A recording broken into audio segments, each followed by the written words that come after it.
하나님은 영이시니 예배하는 자가 영과 진리로 예배할지니라. 아멘. 아멘. 입니다.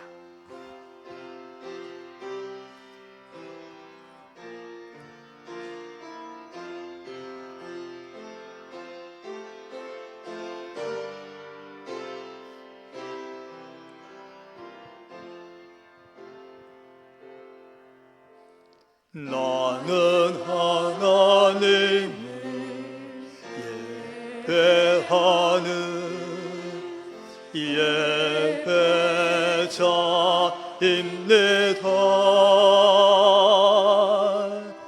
내가 서 있는 곳 어디서나 하나님을 예배합니다. 내 영혼 거룩한 은혜를 향하여 내 마음 안전한 하나님 향하여 이곳에서 바로 이 시간 하나님을 예배하 내 영혼 거룩한 은혜를 내 영혼 거룩한 은혜를 향하여 내 마음 완전한 하나님 향하여 이곳에서 바로 이 시간 하나님을 예배합니다.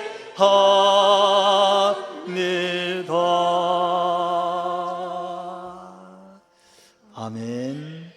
사도신경으로 우리 하나님께 신앙 고백 올립니다. 나는 전능하신 아버지 하나님 천지의 창조주를 믿습니다. 나는 그의 유일하신 아들 우리 주 예수 그리스도를 믿습니다.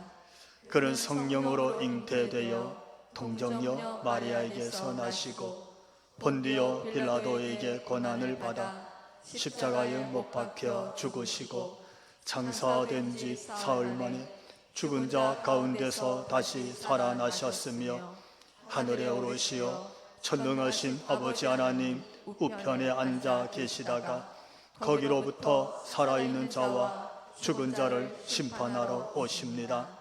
나는 성령을 믿으며 거룩한 공교회와 성도의 교제와 죄를 용서받는 것과 몸의 부활과 영생을 믿습니다.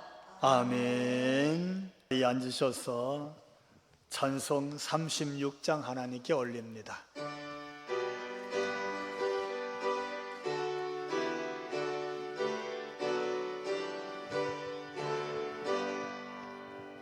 주 예수 이름 높이여 더 찬양하여라. 큰 멸류관을 들여서 만유의 주 찬양.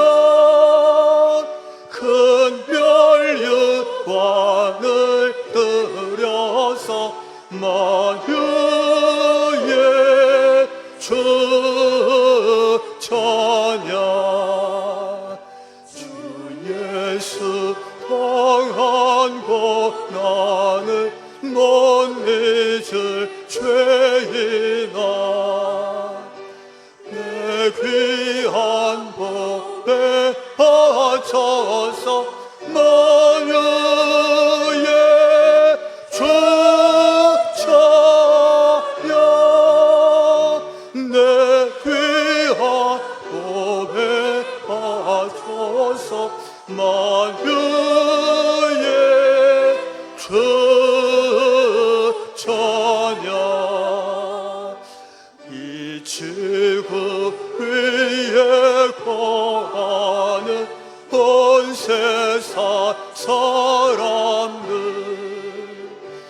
그 크신 위엄 높여서 만유의 주 찬양 그 크신 위엄 높여서 만유의 주 찬양 주 믿는 성도 다 함께 주 앞에 엎드려 무궁한 노래 불러서 만유의 주 찬양 무궁한 노래 불러서 만유의 주 찬양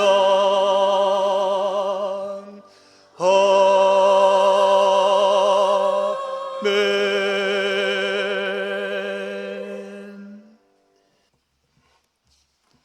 오늘 하나님께서 주신 말씀 사도행전 1장 1절로부터 8절에 있는 말씀 우리가 한 절씩 교독하면서 하나님 말씀으로 받겠습니다. 데오빌로여, 내가 먼저 쓴 글에는 무릇 예수께서 행하시며 가르치시기를 시작하신부터 그가 택하신 사도들에게 성령으로 명하시고 승천하신 날까지의 일을 기록하였노라. 그가 고난받으신 후에 또한 그들에게 확실한 많은 증거로 친히 살아계심을 나타내사 40일 동안 그들에게 보이시며 하나님 나라의 일을 말씀하시니라. 사도와 함께 모이사 그들에게 분부하여 이르시되 예루살렘을 떠나지 말고 내게서 들은 바 아버지께서 약속하신 것을 기다리라. 요한은 물로 세례를 베풀었으나 너희는 몇 날이 못되어 성령으로 세례를 받으리라 하셨느니라. 그들이 모였을 때에 예수께 여쭈어 이르되 주께서 이스라엘 나라를 회복하시니 이때가 하니 이르시되 때와 시기는 아버지께서 자기의 권한에 두셨으니 너희가 알 바 아니요 오직 성령이 너희에게 임하시며 너희가 권능을 받고 예루살렘과 온 유대와 사마리아와 땅끝까지 이르러 내 증인이 되리라 하시니라. 아멘. 할렐루야. 할게요. 이 사람은 누구일까요? 자, 이 사람이 누구냐 하면은 초등학교 다닐 때 꿈이 생겼답니다. 어떤 꿈이냐 하면은 내가 국가대표가 되어 봐야 되겠다. 그런 꿈이에요. 그래서 그 꿈이 중학교 때 이루어졌어요. 그래서 국가대표가 됐어요. 그랬더니 진짜 꿈이 생기더라는 거예요. 어떤 꿈이냐 하면 내가 세계대회, 아시안게임, 올림픽에 나가서 내가 금메달을 따야 되겠다. 이런 운동선수로서의 어떻게 보면 참 거룩한 꿈이죠. 그런 꿈이 생겼어요. 그래서 정말 열심히 정말 땀을 흘리면서 훈련을 했어요. 그런데 그의 말에 의하자면 그가 세계대회에 나가서 세계 정상의 선수들과 시합을 하는데 그의 말 표현 그대로 들리면 7전 7패했대요. 그동안 이기기도 하고 지기도 했지만 그 선수만 만나면 한 번도 못 이기는 거예요. 그래서 세계대회에서 한 번도 우승을 못했어요. 그러니까 너무 실망이 되는 거예요. 아, 나는 못 이기는가 보다. 나는 우승을 못하는가 보다. 내 실력으로는 내가 금메달을 딸 실력이 안 되는가 보다. 사람이 이렇게 실망을 하면요, 자기 자신이 원망스럽고 너무너무 절망에 빠지면 그렇게 좋아했던 것도 다 포기하게 된대. 하기 싫어진대요. 그런 사람 보기도 싫고 그런 자리에 가고 싶지 않대. 뭐 한 번, 두 번 지다가 그리고 또 이기기도 하고 그래야 되는데 그 선수만 만나면 시합 나가서 7번 다 져버린 거예요. 그러다가 작년에 뭐 말레이시아에선가 한번 이겨본 경험이 있었던가 봐요. 그러다 이번에 아시안 게임이 나가게 되었어요. 항저우 아시안 게임에 나가서 이제 아마 예선전부터 뭐 32강, 16강, 8강, 뭐 4강 이렇게 올라오지 않겠어요? 그러다가 결승전에 딱 만난 거예요. 누구? 그 선수하고. 전에 7번 시합 나가서 7번 다 졌던 그 선수와 만났어요. 그 선수가 누군지 아세요? 중국 선수의 최니페이라고 하는 아주 유명한 세계적인 스타, 그런 선수더라고요. 이번에 결승전에서 붙었잖아. 어제 했어요. 보셨어요? 1세트는 이겼어요. 좀 쉽게. 2세트는 졌어요. 또 다리에 아마 부상이 좀 생기기도 하고 힘들어서 2세트에 점수 차가 많이 나게 지더라고. 마음이 아픈 거예요. 저도. 그런데 다시 기운을 내서 3세트에서 이겼어요. 할렐루야. 그래서 세트 스코어 2대1로 우승을 했어요. 그리고 어제 금메달을 땄어요. 제가 사진으로 다시 한번 보여드릴게요. 누구냐면 바로 저분이에요. 얼마나 좋았을까요? 박수 한번 올릴까요? 참 예쁘게 생겼어요. 그죠? 이름이 안세영. 드디어 세계 테니스의 아마 여지가 되었다. 그러면서 뉴스에 나왔더라고요. 근데 우승하고 그 인터뷰하는 그 막스존에 들어가서 인터뷰하잖아요. 소감을 말하는데 기자가 물었더니 소감 한 말씀 해 주시죠. 그랬더니 마음이 너무 뭉클하더라고. 이렇게 말하는 거예요. 진짜 힘들었어요. 진짜 힘들었어요. 이 말을 2번 연속하는 거예요. 지난 6년 동안 어떻게 버텼는지 모르겠어요. 그러니까 지난 6년 동안 한 번도 못 이겨보고 그러면서 버틴 게 그렇게 시간이 지나갔는데 그 사이에 너무 힘들어서 몇 번씩 그만두고 싶었다는 뜻 아니겠어요? 체니페이를 만날 때마다 한 번도 못 이기니까 절망이 얼마나 컸겠어요. 그래서 내 꿈은 결국 이루어지지 않는가 보다. 나는 세계대회 뭐 아시안 게임이나 올림픽 나가서 금메달은 도저히 못 따는가 보다. 이런 절망감이 얼마나 컸겠어요.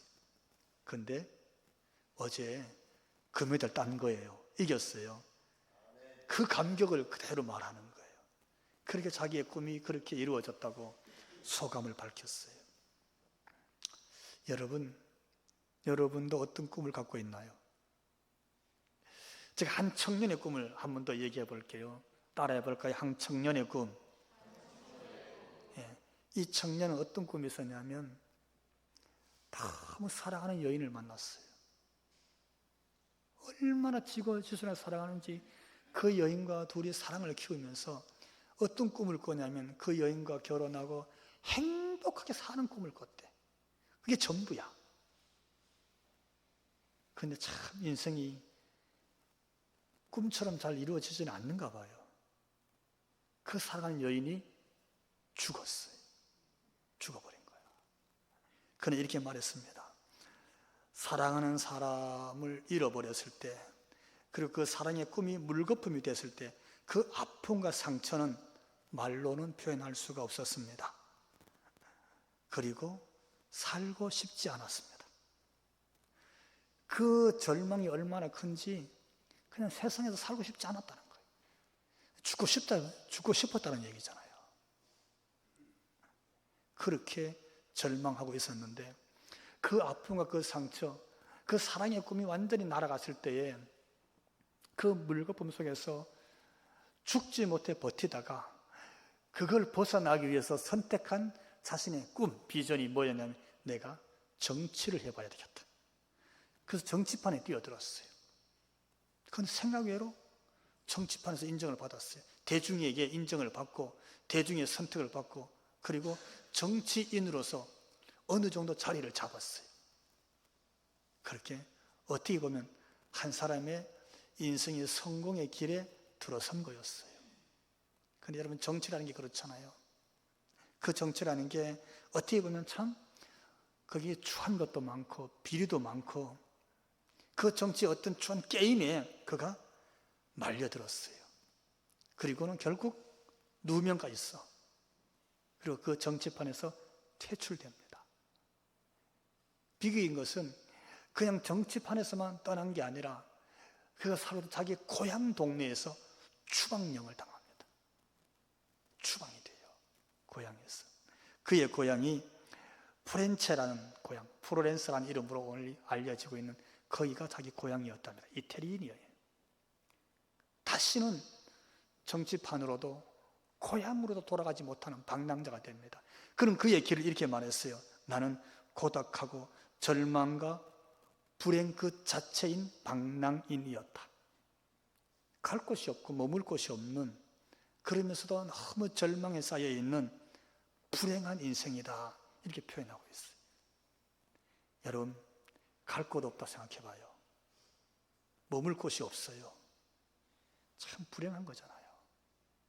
그래서 그는 사랑의 꿈도 잃어버렸고 정치의 꿈도 잃어버렸고 그리고 고향도 잃어버렸습니다. 그렇게 인생이 추락했어요. 캄캄한 절망의 길을 가고 있다가 어느 날 밤에 그냥 하늘을 보고 잠이 들게 되었습니다. 하늘이 보이는 곳에서 잠이 들었어요. 그러니까 어쩌면 노숙을 하게 된 것 같아요. 하늘을 보고 잠이 들었는데 꿈에 꿈을 꿨어요. 그 꿈에 그가 그렇게 사랑하던 여인이 찾아온 거예요. 그 여인의 이름이 베아트리체입니다. 기억하시는 분들 계시겠습니다만 베아트리체가 딱 찾아오는 거예요. 그리고는 자기의 손을 잡고 길을 안내합니다. 꿈속에서 어디로? 영원한 세계로 들어가는 거예요.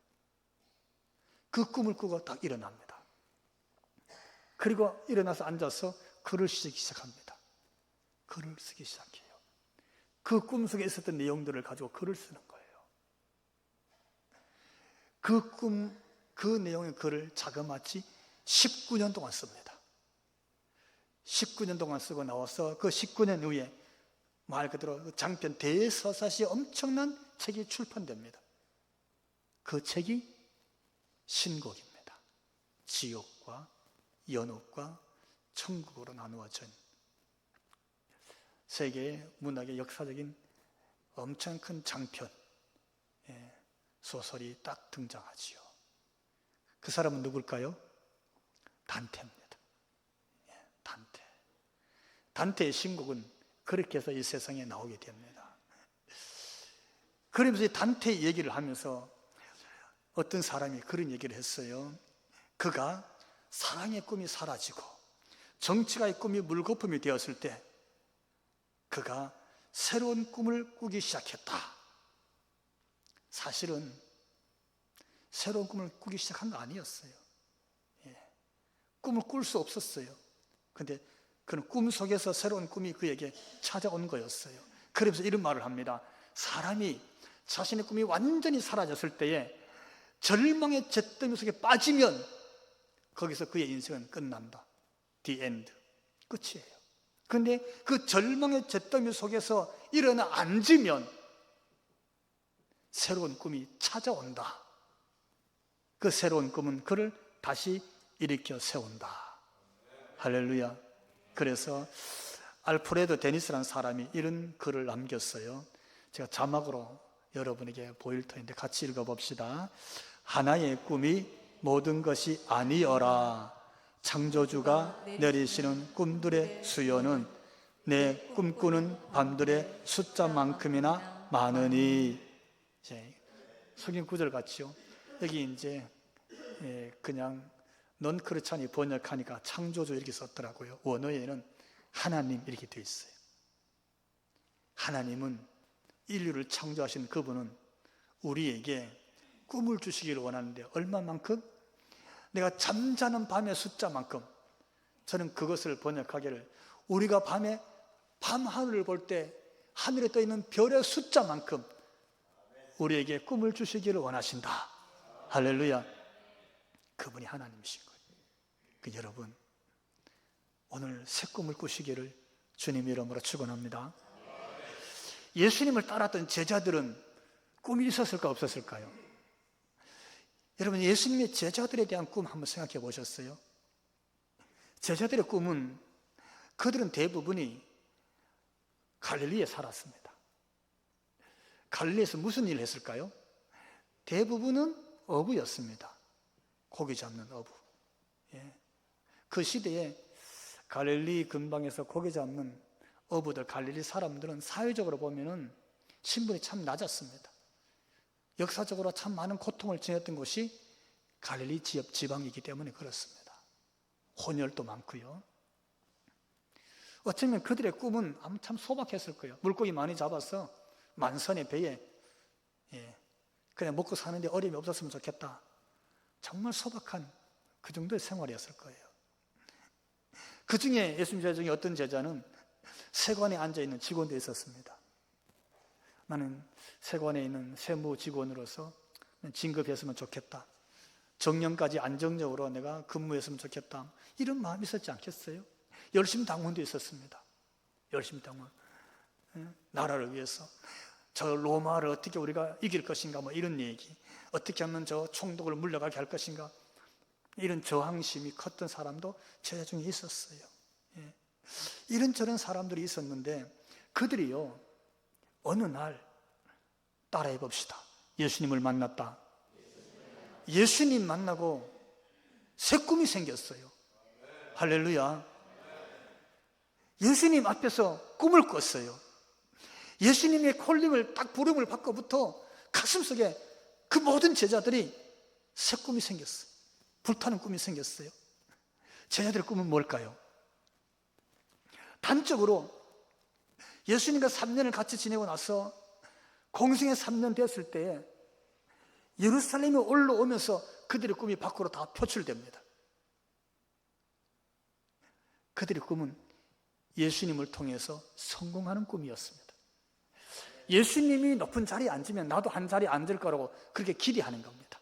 예수님께서 로마를 물리치고도 만약에 왕이 되면 나는 뭐 사령관이 되거나 장관이 되거나, 그죠? 나는 무슨 위원장이 되거나 이런 걸 꿈꾸는 거예요. 예를 들면 마태복음 20장 21절 말씀을 제가 이렇게 번역했습니다. 우리 한번 같이 읽어볼까요? 아들 하나는 주님 우편에 하나는 좌편에 앉게 하옵소서. 예루살렘 가고 있는 길에서 제자들의 엄마가 찾아온 거예요. 뭐 많이 있었겠죠. 가족도 있고 어쩌면 잘 아는 친척도 있고 친구도 있고. 예수님 가시는 길에 엄청나는 무리들이 따라다니니까. 근데 그 중에 한 어머니가 예수님을 찾아와서 예수님께 청탁을 했어요.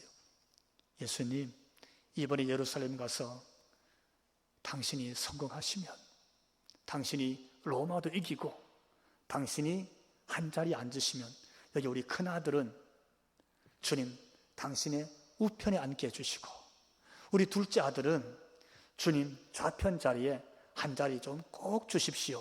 그러는 거예요. 그랬더니 그 얘기를 다른 제자들이 들었잖아요. 눈치를 채고. 그래서 어떻게 했어요? 그들이 싸우기 시작했어요. 분쟁이 일어났다 그랬어요. 왜? 니만 제자냐 이거지.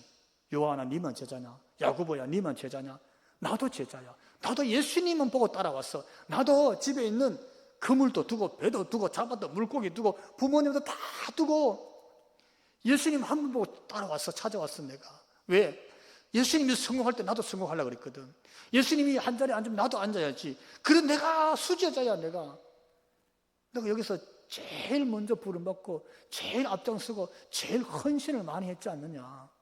베드로가 성질도 급한데 얼마나 화가 났겠어요. 내가 수제자인데 내가 이게 반장이 돼. 반장. 그러면서 12 제자가 서로 높은 자리에 앉으려고, 서로 한 자리에 앉으려고, 서로 자기 자리를 양보할 수 없다 그러면서 그 길에서 다툼이 일어났어요. 그게 마태복음 20장에 기록하고 있어요. 그러니까 예수님 따라왔고 지난 3년 동안 참고 봉사하고 헌신하고 예수님 앞에 있었던 가장 큰 이유는 예수님 통해서 한 자리에 앉고 싶었던 거예요. 성공하고 싶었던 거예요. 세상적으로 나도 출세하고 싶었어요. 그게 제자들의 꿈이었습니다. 그러니까 예수님을 끝까지 따라왔던 거예요, 사실 보면. 근데 그 예수님이 그렇게 예루살렘 입성하시고 이번에 예루살렘 입성하시더니 거기서 크게 성공할 줄 알았는데, 왜냐하면 예수님이 그 마지막에 죽은 나사로도 막 살리시잖아요. 그 주간에 예수님의 기적과 능력을 보면 감히 예수님을 이길 자가 없었어요. 막을 자가 없어 보였어요. 예수님의 능력에 도전할 자 자체가 없었어요. 아니, 병든 사람을 고치는 정도가 아니에요. 귀신 쫓아내는 정도가 아니라 이제는 죽어서 장사지로 무덤에 있었던 나사로도 막 살려내는 거예요. 하나님이 아니거나 할 수 없는 하나님의 전능하신 능력이 지금 내가 믿고 선생님하고 따라다녔던 예수님에게 다 있었다고요. 그러니까 이번에는 확실히 성공할 수 있는 기회가 온 거예요. 끝까지 3년을 잘 참은 게 얼마나 대견스러웠겠어요. 중간에 내가 포기하지 않고 딴 데 가지 않고, 야 3년에 돼도 별일 없네 이러지 않고, 그래도 끝까지 주님 따라가고 참고 주님 말씀 순종하고 그렇게 받들고 정말 다행이라 생각했을 거예요. 근데 그 주간 그렇게 예루살렘 오시더니 예수님께서 그만 예루살렘에서 체포되고 가정 고난 다 받고 채찍에 맞고 사람들이 침을 뱉고 뺨을 때리고 가시관을 씌우고 끌고 가더니 십자가에 못 박아 달아버리는 거예요. 그래도 멀찌감치 십자가에 못 박힌 예수님을 보고 있었어요. 제자들이 보고 있었잖아요. 갈릴리에서 온 여인들과 예수님 따르는 성도들은 십자가 밑에서 그 안타까움 속에서 가슴을 치고 울었어. 가슴을 치고 예수님이 무슨 죄가 있다고 저렇게 고난받게 하고 십자가에 못을 박냐고. 그런데 제자들은 참 멀찌감치 숨어서 예수님을 보고 있었어요. 왜요? 첫째는 예수님에 대한 안타까움이 있었겠죠. 미안한 마음도 있고, 예수님이 하신 일이라고는 하나님 나라 말씀을 전하고 성경을 가르쳐주고 병든 자를 고쳐준 것밖에 없는데 저렇게 십자가에, 그도 로마법에 의해서 처형당하실 이유가 없는데, 그래서 안타까움이 있었을 거예요. 두 번째는 그 안타까움이 컸으면 앞으로 오는 게 당연한데 숨어서 봤어. 왜? 두려웠어요. 자기도 고난받을까 봐. 왜 숨어서 봤어요? 그래도 예수님이니까 저 십자가에서 딱 내려오면, 십자가를 딱 극복하고 내려오면 로마의 병사들은 말할 것도 없거니와 사형 선고를 내린 총독 빌라도도 단번에 이기고 단번에 그가 왕이 되고 단번에 승리자가 될 수 있으니까 누구를 저 예수님 맡겠어? 십자가에서도 딱 내려오시는 예수님이니까 그런 기대를 했을 거예요. 근데 예수님이 십자가에서 안 내려오셨어. 천군 천사를 안 부르셨어. 십자가에서 기껏 나의 아버지 어찌해서 나를 버리셨나이까, 이게 통곡하셨어. 그는 아버지, 내 영혼을 아버지 손에 의탁하나이다 그러더니 진짜 죽어버렸어요. 예수님이 운명하신 거예요. 6시간 동안 달려 계시더니 결국 예수님이 시신을 내린 어떤 사람이 세모포에 싸서 새 무덤에 장사 지내고 큰 돌로 입구를 콱 막아버렸어요. 그리고는 로마 병사들이 무덤까지 지키고 있는 거예요. 예수님의 시대는 끝났어요. 여러분, 예수님이 십자가에 죽고 무덤에 묻히는 순간에 그 예수님을 따라왔던 제자들의 꿈도 정말 물거품처럼 사라져버렸어요. 예수님 때문에 나도 출세하고 성공하려고 그랬는데 예수님이 그렇게 허무하게 죽으실 거라고는 상상도 못했어. 그야말로 안개처럼 싹 사라져버렸어. 꿈이 사라졌어요. 어떻게 하면 좋겠습니까? 절망이 컸어요. 실망이 컸어요. 예수님의 다시 부활에 대한 소식 들었어요. 부활한 예수님 만났다는 사람도 등장해요. 베드로와 요한이 예수님의 빈 무덤도 보고 왔어요. 그런데 어떻게 했어요? 엠마오로 가던 두 제자도 예수님 만나고 돌아왔어요. 그런데도 불구하고 낭망하고 실망하고 갈릴리로 돌아가 버립니다. 고기 잡으러 가버려요. 왜요? 예수님을 아무리 생각해도 내 꿈을 이룰 만한 분으로 기대가 안 되는 거예요. 예수님에게 뭔가를 의지할 만한 기대감이 사라진 거예요. 그래서 고기 잡고 있었어요. 근데 여러분, 예수님이 거기까지 찾아간 줄 믿으시기 바랍니다. 갈릴리까지 찾아갔어. 고기 잡고 그물 내리는데 거기 찾아가신 거예요. 못해서 기다리시는 거예요. 너희에게 고기가 있느냐 이러시면서 밤새도록 고기 잡고 있어요. 밤새도록 수고했어. 새벽 이렇게 돼서 나갔더니 예수님이 이미 무태 생선을 구워놓고 기다리는 거예요. 우리 고기 못 잡았어요. 밤새도록 수고했는데 고기가 없더라고요. 이리 오너라. 와서 초반을 먹어라. 그러면서 떡을 떼어주고 구운 생선을 나눠주고 계시는 거예요. 할렐루야. 여러분, 요한복음을 가만히 읽어보십시오. 20장을. 그 장면이 얼마나 감동적인지 몰라. 예수님이 요한에게, 베드로에게 묻습니다. 베드로야, 네가 나를 사랑하느냐 묻는 거예요. 주님이 아시지 않습니까? 자신이 없었어. 근데 자기 마음은 주님을 사랑하고 있었거든요. 3번씩 부인한 게 있어갖고 그냥 대놓고 말하기가 부끄러웠어요. 주님 또 물으시는 거예요. 베드로야, 네가 이 사람들보다 나를 더 사랑하느냐 묻는 거예요. 주님 아시지 않습니까? 저 주님 사랑해요. 베드로야, 여기 있는 배나 그물이나 물고기 이 많은 것들보다 나를 더 사랑하느냐? 뭡니까? 네가 꿈꾸는 출세하고 부자 되고 가지고 싶어하는 것들보다도 나를 더 사랑하느냐 묻는 거예요. 그때서야 베드로가 주님, 제가 주님 사랑합니다. 할렐루야. 그 물음 3번씩 반복한 주님 앞에 베드로는 완전히 변화되고 주님의 마음을 헤아리게 된 줄로 믿습니다. 저희들이 그때서야 예수님 앞에 돌아서는 거예요. 왜요? 부활하신 예수님, 자기의 죽음까지, 자기의 무덤까지 열고 나오신 살아나신 부활의 주님이신 줄 믿으시기 바랍니다. 진짜 부활의 주님을 만난 거예요. 십자가 아니라, 십자가의 고난뿐만 아니라 심지어 죽음도, 이거 무덤까지 열고 나오신 다시 사신 예수님을 그들이 만나고 새 꿈을 꾸기 시작한 줄 믿으시기 바랍니다. 오늘 본문 6절 말씀 보면 이렇게 기록하고 있어요. 우리 한번 같이 읽어봅시다. 저희가 모였을 때에 예수께 묻자와 가라되 주께서 이스라엘 나라를 회복하심이 이때니까 하니. 아멘. 예수님이 부활하시고 예루살렘으로 왔어요. 저희들이 따라왔어요. 모였어요. 예수님께 묻는 거예요. 지난 40일 시간을 보내면서 묻는 거예요. 예수님, 죽음도 이기셨어요.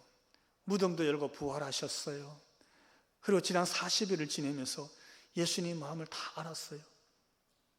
그래서 묻고 싶어요.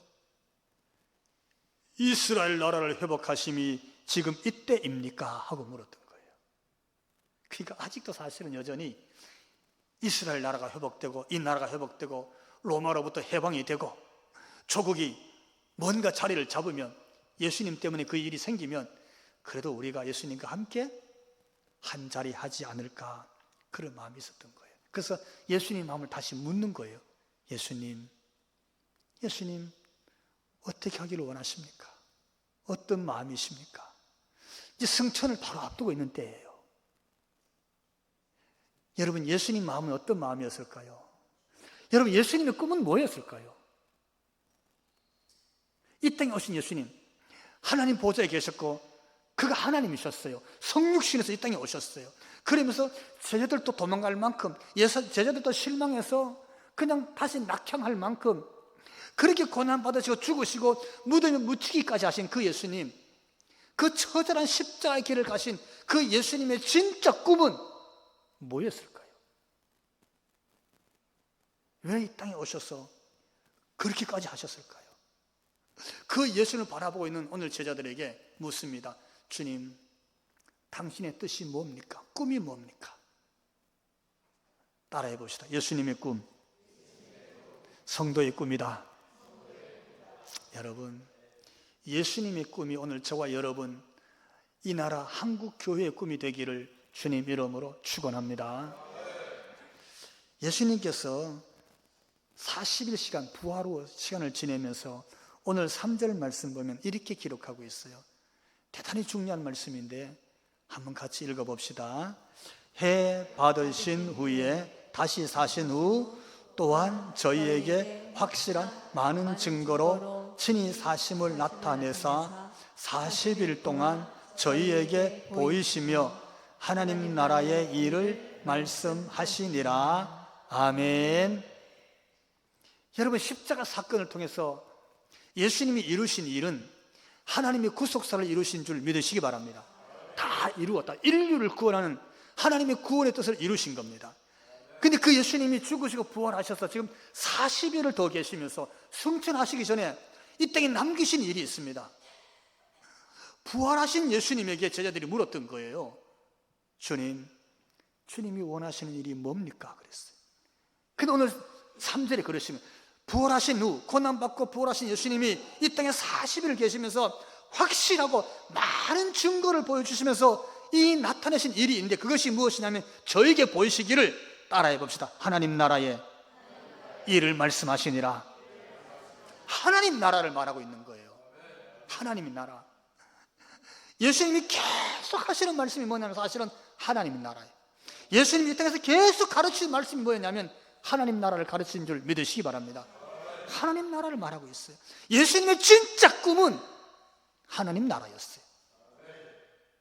왜냐하면 예수님이 이 땅에서 공생에 하나님의 구속사 처음 시작할 때 첫 번째 던진 메시지가 성경에 있는데 마가복음 1장 15절에 있습니다. 이 말씀도 같이 읽겠습니다.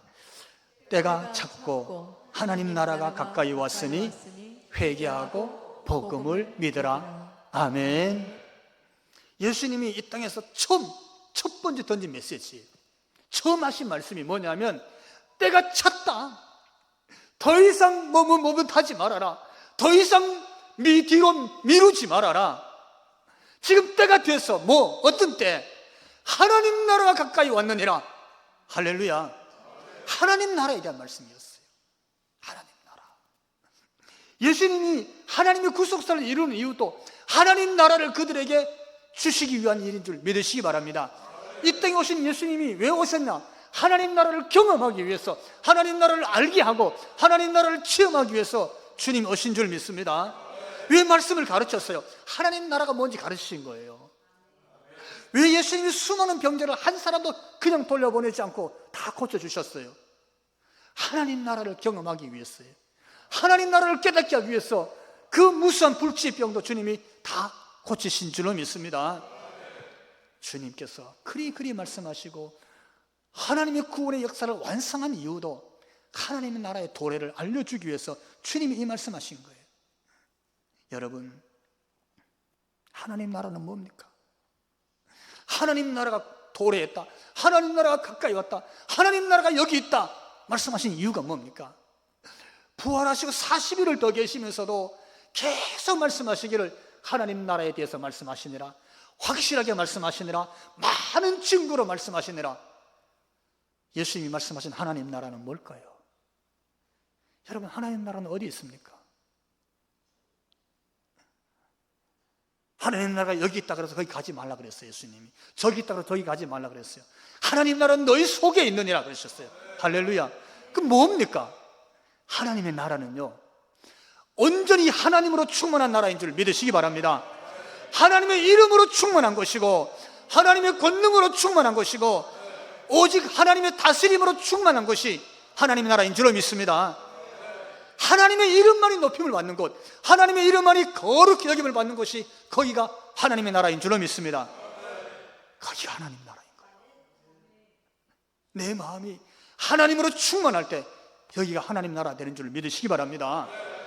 여러분, 우리 교회 도대체 뭘로 충만합니까? 여러분, 한국 교회 도대체 뭘로 충만하고 있어요? 사람이면 사람의 생각과 사람의 냄새로 가득한 거예요. 권력이면 권력으로 채워지고, 물질이면 돈으로 채워지고, 그렇습니다. 그게 아닌 것은 거기 버티지 못해요. 그렇잖아요. 버티지 못하면 갈등이 생깁니다. 그런데 성경은, 아니 우리 예수님은 오셔서 첫 메시지도 그렇고 사역 내내 가르친 말씀의 내용도 그렇고, 그리고 죽으시고 부활하셔서 이 땅에 계시면서 남긴 메시지도 하나님 나라였는 줄 믿으시기 바랍니다. 하나님으로 충만한 거예요. 하나님의 다스림만 있는 것이 하나님의 나라인 줄로 믿습니다.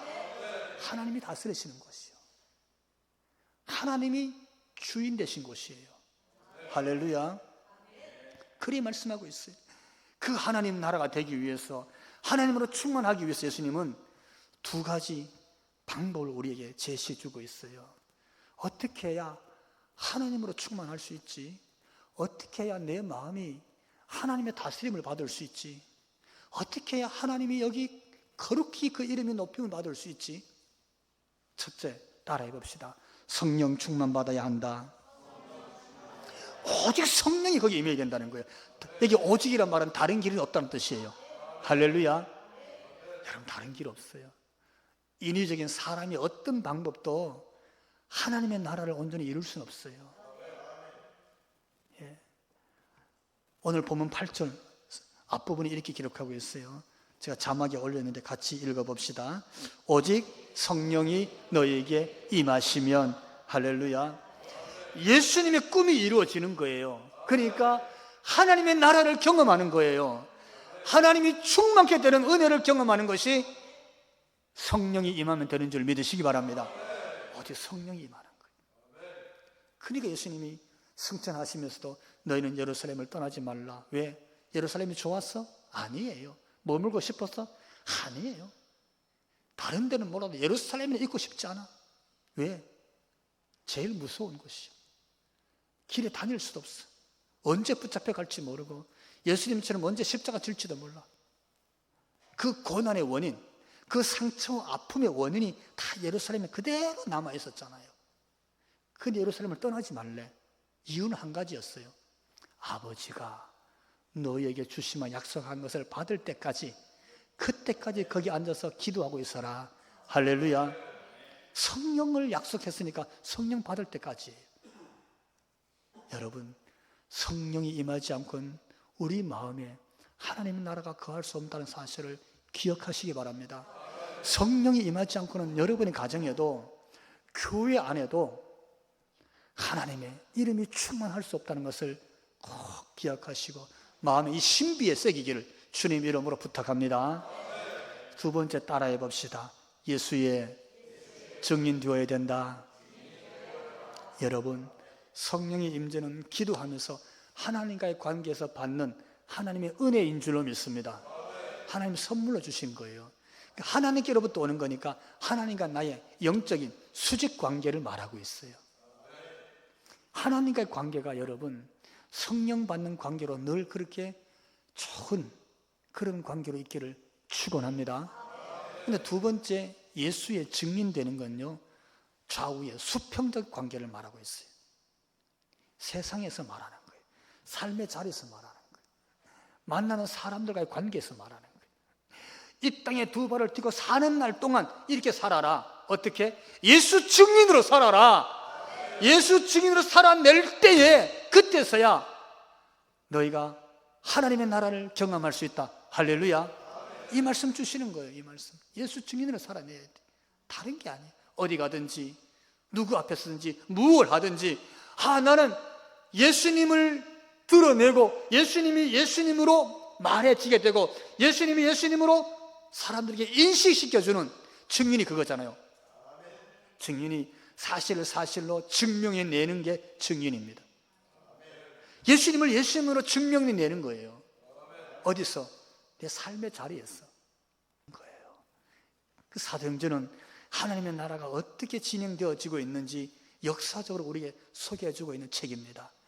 앞으로 주일마다 이 말씀 듣고 배울 때마다 여러분 속에 하나님 나라는 점점 확장되어지고, 우리 죽산대 교회 때문에 이 안성시에, 더 나아가서 한국교회와 세계 열방에 하나님 나라가 증거되어지기를 주님 이름으로 축원합니다. 우리 다 일어나셔서 171장 찬송 하나님께 올립니다.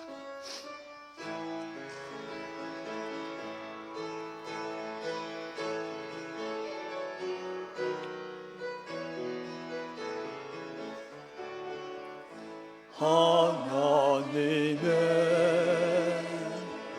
독생자 예수 날 위하여 오시었네. 내 모든 죄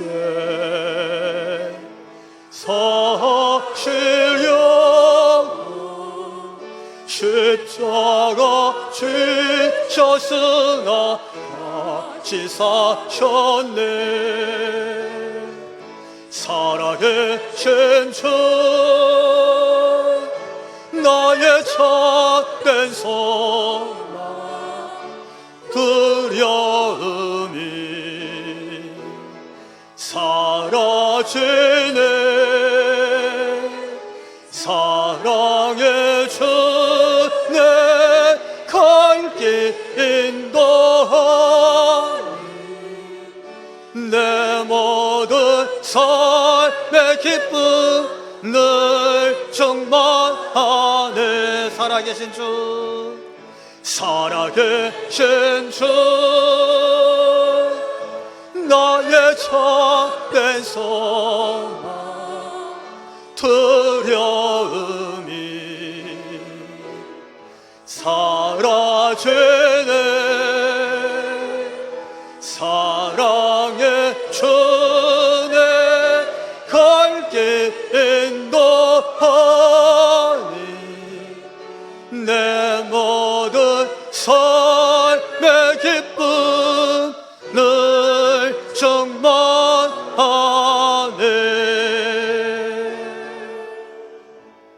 아멘. 이제는 우리 주 예수 그리스도의 그 크신 은혜와 하나님 우리 아버지 그 극진하신 사랑하심과 성령님 감화 감동 충만 교통하심이 예수님의 그 귀한 꿈, 온전한 하나님 나라를 가슴에 품고 머리 숙인 우리 모든 성도들 머리 위에와 저들로 인하여 가정 위에, 가정의 권속들과 성읍의 터전, 더 나아가서 이 나라와 한국교회 위에 지금부터 영원토록 함께 하시기를 간절히 축원하옵나이다. 아멘.